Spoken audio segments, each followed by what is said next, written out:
All right, the first thing to do is line up the wires that you need to solder. So we got front right positive, front right positive. Strip the wires. Use one of these solder seal wire connections.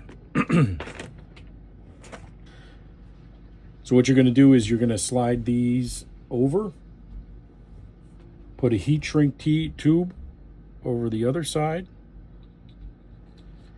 Then what I do is I'm going to take and fold this wire over like so, and then take this one and fold it this way and then loop it around.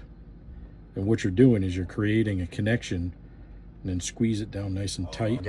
All right, so once we get this folded over, it's tight, and you can see that this is now locked together. What you're going to do is slide that over. You want this glue on the insulation on both sides. And then we'll go ahead, heat it up. And what you're looking for is you want that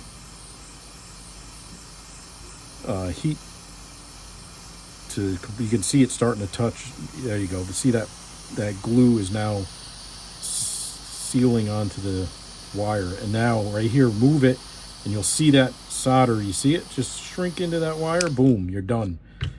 And what we do is we slide the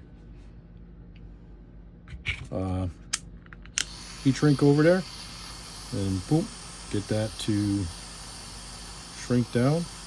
Now you have a nice tight soldered connection, and it's also waterproof.